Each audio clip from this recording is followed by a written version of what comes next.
Hi hello welcome to our channel. నేను మీ సిరి. ఈరోజు మనం చెప్పుకోబోయే కథ వలపు వర్ణం పార్ట్ 74.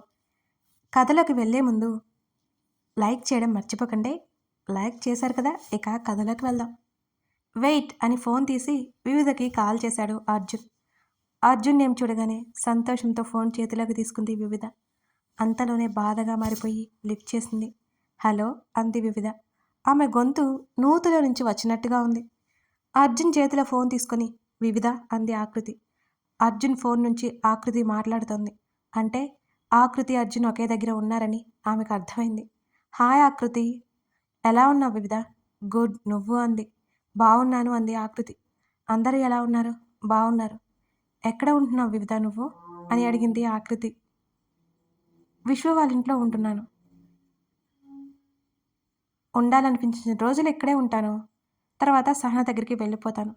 ఇక్కడే కదా వాళ్ళు ఉండేది. వాళ్ళు పర్మనెంట్గా ఇక్కడే ఉండిపోతారు ఇక అని అంది వివిధ. థ్యాంక్ యూ వివిధ అన్నది ఆకృతి. వారి మధ్య మాటలు కరువయ్యాయి. ఎందుకు? నీ గిఫ్ట్ బాగుంది వివిధ నవ్వింది. వివిధ చెప్పు ఆకృతి. ఎలా ఉన్నావు అని అడిగింది ఆకృతి మళ్ళీ. నేను చాలా బాగున్నాను. నువ్వేం దిగులు పడకు. ఇక్కడ అసలు ఖాళీ లేదు నాకు. ఫుల్గా ఎంజాయ్ చేస్తున్నాను. తిరిగేస్తున్నాను మొత్తం అని అంది నవ్వుతూ వివిధ. Okay, take care.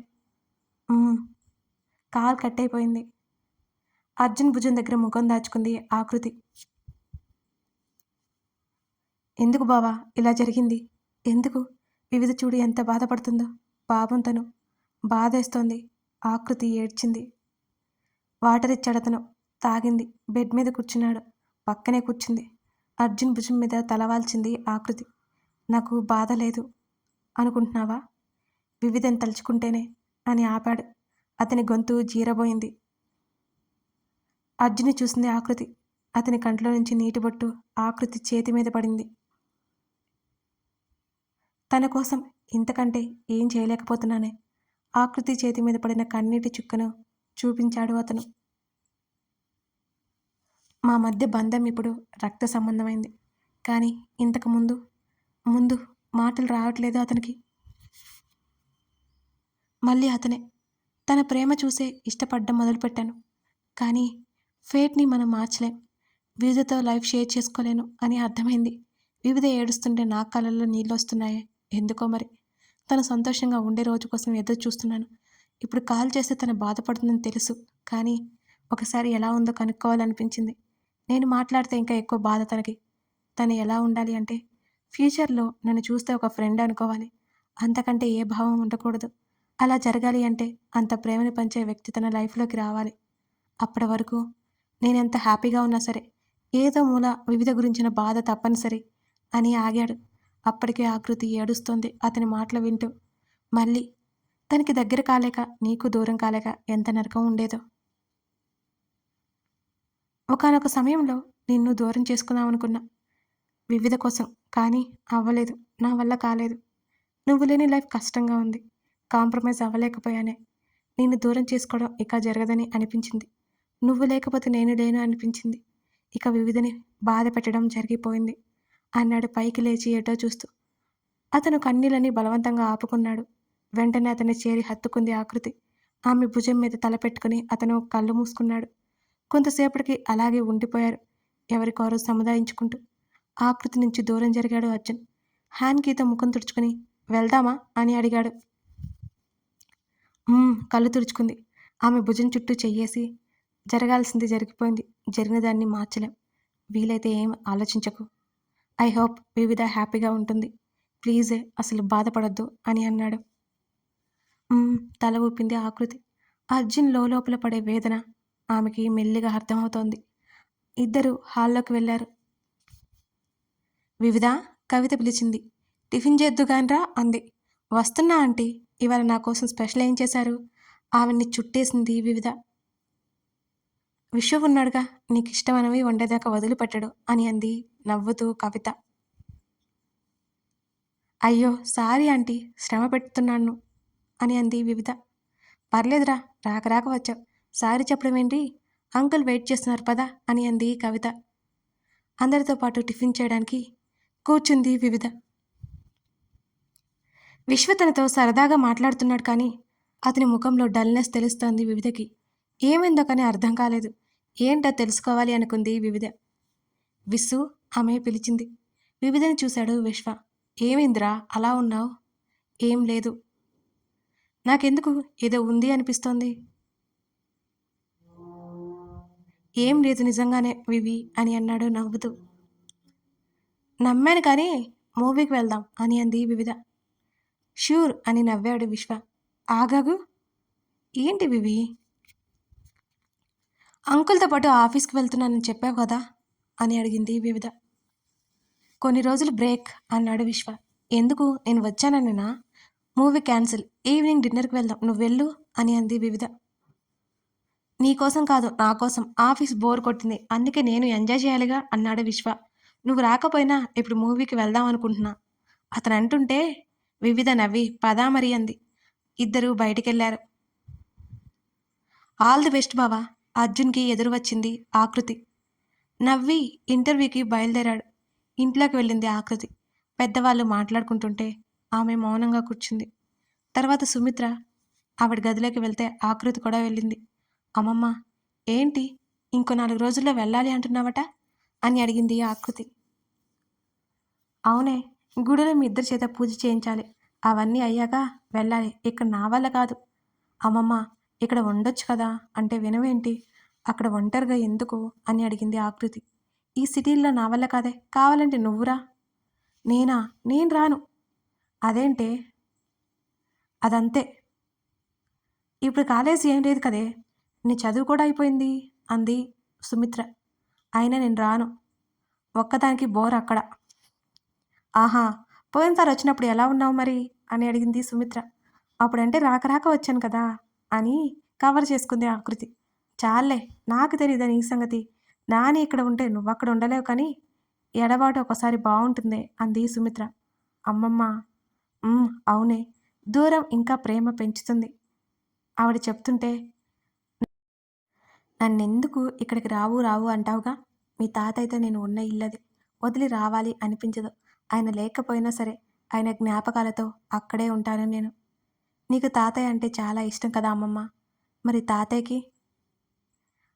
ఆయన చాలా అపురూపంగా చూసుకునేవారే నన్ను. కానీ ఆయనకి నన్ను పెళ్లి చేసుకోవడం ఇష్టం లేదు అట అని అంది సుమిత్ర. అయోమయంగా చూసింది ఆకృతి. సుమిత్ర నవ్వి, ఆయన పెళ్లికి ముందు ఎవరినో ఇష్టపడ్డారట. వాళ్ళిద్దరూ పెళ్లి చేసుకోలేకపోయారట. అప్పుడు పరిస్థితులు అనుకూలించలేదు. ఆయనకి నాతో పెళ్లి జరిపించేశారు ఇంట్లో వాళ్ళు. నాతో బాగానే ఉన్నారు. హఠాత్తుగా మనిషి నన్ను దూరం పెట్టడం గమనించాను. కారణం ఎందుకో నాకు తెలియలేదు. ఆకృతి శ్రద్ధగా వింటోంది ఆవిడ మాటలు. ఆ తర్వాత అని అడిగింది. పనుల ఒత్తిడి అనుకున్నాను. ఆయన గారి ప్రేమ కలాపాలు తెలియవు నాకు. ఆయన ఇష్టపడిన ఆవిడ మళ్ళీ వచ్చిందని నాకు తెలియదు. చాటుమాటుగా కలుసుకోవడం చేసేవారు. అలా అలా మా మధ్య దూరం ఇంకా పెరుగుతోంది. ఎవరి ద్వారానో విషయం తెలిసింది నాకు. ఏడ్చాను, కోప్పడ్డాను, బాధపడ్డాను.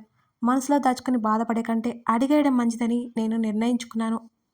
అడిగేశావా మరి అంది ఆకృతి. ఇంట్లో ఎవరీ లేని సమయం చూసి అడిగేశాను. ఆయన మొదట చెప్పలేదు. మాట్లాడడం మానేశాను. అప్పటికి మీ మావయ్య మాత్రమే పుట్టాడు. మీ అమ్మ ఇంకా పుట్టలేదు. నేను మాట్లాడకపోవడం వల్ల బాధపడ్డారు. ఒకరోజు విషయం చెప్పారు. ఏం చెప్పారు తాతయ్య అని అడిగింది హుషారుగా. ఆయన ఇష్టపడిన అమ్మాయికి పెళ్ళైన తర్వాత వదిలేసి వచ్చేసింది మీ తాతయ్య కోసం. అది తప్పు అని సర్ది చెప్పడానికి చాలా రోజులే పట్టింది. తిరిగి ఆమెను సరిగ్గా నిలబెట్టి అత్తవారింటికి పంపారు. అది అక్కడ జరిగింది. నాకు ఇదంతా తెలియకుండానే ఆయన బాధ పెట్టాను. విషయం తెలుసుకొని ఒకరికొకరు క్షమాపణలు చెప్పుకున్నాం. అందుకే అంటారు, భార్యాభర్తల మధ్య దాపరికాలు ఏదైనా మూడో వ్యక్తి ద్వారా తెలియడం మంచిది కాదు అని. అలాగే మనసులో దాచుకుని మగ్గిపోవడం కాకూడదు. మెల్లిగా మన సమస్యని మనమే పరిష్కరించుకోవాలి. ఇదంతా ఎందుకు చెబుతున్నాను అంటే, నాని మీద అంత ఇష్టం పెంచుకొని నాతో అందరితో అబద్ధం చెప్పావు. ఎందుకో నీ కారణాలు నీకున్నాయి. అప్పుడు నువ్వెంత నలిగిపోయావో చూశాను దగ్గర నుంచి. ఇక నుంచి లోపల కుమిలిపోకు. ఆకృతి తల నిమిరింది సుమిత్ర. అలాగే అమ్మమ్మ అని ఆవిడ ఒడిలో తలపెట్టుకుని పడుకుంది ఆకృతి.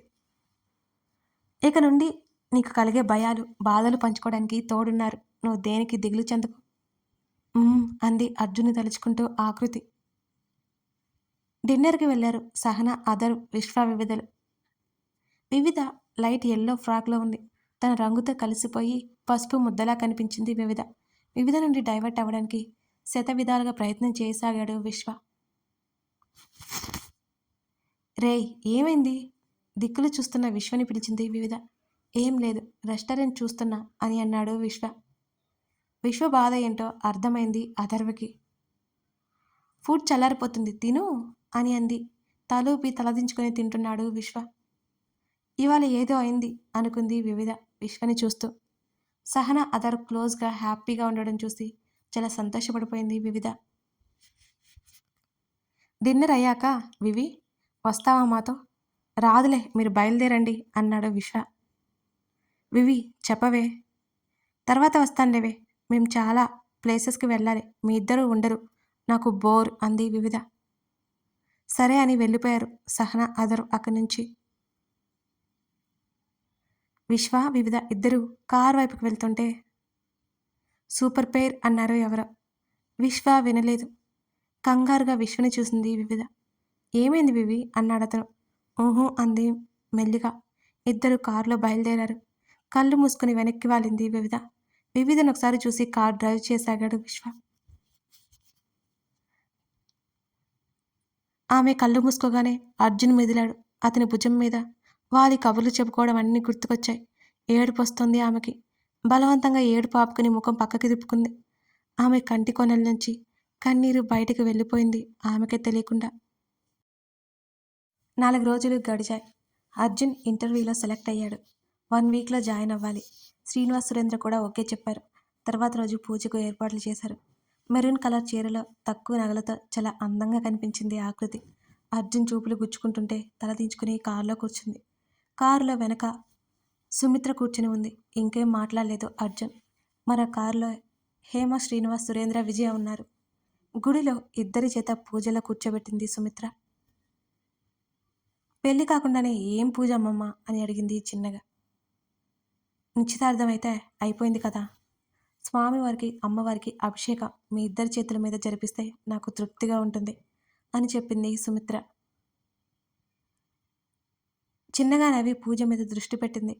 మధ్యాహ్నం వరకు జరిగింది ఆ పూజ. అప్పటి వరకు ఏమీ తినలేదు ఆకృతి. కాస్త నీరసంగా అనిపించింది ఆమెకి. అర్జున్ గమనించాడు. పెద్దవాళ్ళు పంతులు గారితో మాట్లాడుతుంటే గర్భగుడి దాటాక వచ్చే మెట్ల దగ్గర కూర్చున్నారు ఇద్దరు. ఇప్పుడు వస్తాను పైకి లేచాడు అర్జున్. ఎక్కడికి బావా ఆకృతి అడిగింది కాస్త అయోమయంగా చూస్తూ. వెంటనే వస్తాను అని వెళ్ళి వీళ్ళు పూజ కోసం తీసుకుని దేవుడి ముందు పెట్టిన ఫ్రూట్స్ తీసుకొచ్చి ఆకృతికి ఇచ్చాడు. ఇవిగో తినవే అని ఇచ్చాడు. బావా వద్దు అంది. ఎందుకు అని అడిగాడు. అమ్మమ్మ ఇంకా చెప్పలేదు అంది ఆకృతి. నోరు మూసుకుని తిను, ఇప్పటికే చాలా టైం అయిపోయింది, అందుకే నేను వద్దు అనేది ఇవి అన్నాడు. అది కాదు బావా, ముందు తింటావా లేదా అని తనే తీసి పెట్టే లోపల తింటాను అని చుట్టూ చూసి తీసుకుని తినడం మొదలుపెట్టింది ఆకృతి. నాప్కిన్ తీసి ఆకృతి నుదుటిన వెడల్పుగా మారిన ఇంకా ముక్కు మీద అక్కడక్కడ ఉన్న కుంకుమ రేణువుల్ని అతను తుడవసాగాడు. బావా అందరూ చూస్తున్నారు అంది బిక్కమొహం వేసుకుని ఆకృతి. చూస్తే చూడ్ని అతను సీరియస్గా చూశాడు. గప్చుప్గా ఉండిపోయింది ఆకృతి. దూరం నుంచి వారిద్దరిని అలా చూసి దేవుడికి మరోసారి నమస్కారం చేసుకుంది సుమిత్ర. ఉదయాన్నే గార్డెన్లో తిరగసాగింది వివిధ. విశ్వతో కబుర్లు చెప్తూ ఆమె కూర్చుంది. కొంతసేపటికి విశ్వ లోపలికి వెళ్ళిపోయాడు. సుధా వీరేంద్రతో మాట్లాడి అక్కడే చైర్లో కూర్చుంది. పక్కెట్ నుంచి ఏవో మాటలు వినిపించాయి. పట్టించుకోలేదు ఆమె. అయినా వినిపించాయి. కవిత వాళ్ళింటికి ఎవరో ఒక అమ్మాయి వచ్చింది. విశ్వ పెళ్లి చేసుకునే అమ్మాయా ఏంటి ఎవరో ఒక ఆమె అడుగుతోంది. అవునే, ఎంత కాబోయే కోడలైతే పెళ్లి కాకుండానే ఇంట్లోకి తీసుకొచ్చి ఉంచేసుకుంటారా వెటకారంగా ఇంకొక ఆమె అంది. ఆ మాటలన్నీ వింటోంది వివిధ. వారి మాటలు వినగానే వివిధ మనసు భారంగా మారిపోయింది. నేను కవితని అడిగితే ఆ అమ్మాయి విశ్వ స్నేహితురాలు అని చెప్పింది. ఎంత స్నేహితురాలైతే మాత్రం సొంత ఇంట్లో ఉన్నట్టుంటుందా ఏంటి? ఖచ్చితంగా కాబోయే కోడలే అని ఇంకో ఆమె అంది. అవును అదే నిజమే. ఇక అక్కడ ఉండాలనిపించలేదు వివిధకి ఆ మాటలు వింటుంటే. లేచి ఇంట్లోకి వెళ్ళిపోయింది. ఆకృతిని ఇంటికి ముందుగానే తీసుకుని వెళ్ళాడు అర్జున్. ఇంకోసారి తినకుండా వెళ్ళావనుకో వేలు చూపించాడు. తల అడ్డంగా ఊపింది ఆకృతి. తిను అన్నాడు. నువ్వు అని అడిగింది ఆమె. నేను ఉంటాను, తిను. ఇద్దరు భోజనం చేశారు. ఈరోజు రోజు తినేదానికంటే ఎక్కువే తినిపించేశాడు అర్జున్. ఈ చీర మార్చుకుని పడుకుంటా, అసలు ఎలా హ్యాండిల్ చేస్తారో కానీ చాలా కష్టం అంటూ తినేసి పైకి లేచింది. నాకు చిన్న పని చేసి పెట్టాలే, చేస్తావా అన్నాడు అర్జున్. ఏంటది ఆకృతి అడిగింది. చెప్తాను రా. పోనీ చీర మార్చుకోవచ్చేదా, హ్యాండిల్ చేయలేకపోతున్నా అని బిక్కమొహం వేసుకుని చెప్పింది ఆకృతి. ఉండనివ్వు, బాగుంది. బాగా ఇబ్బందిగా ఉందా? ఆమె చెంప మీద చేయి వేశాడు. అంతేం లేదు కానీ కొంచెం అన్కంఫర్ట్గా ఉంది. పద, ఏం చేయాలి అంది అర్జున్ని చూస్తూ ఆకృతి. రా చెప్తా అని తన గదిలోకి తీసుకువెళ్ళాడు అర్జున్. కథ కొనసాగుతోంది. లైక్ చేయడం, కామెంట్ చేయడం మర్చిపోకండి. ఇప్పుడే మన ఛానల్ని చూస్తున్నట్లయితే సబ్స్క్రైబ్ చేసుకుని బెల్ సింబల్ మీద క్లిక్ చేయండి. Thank you.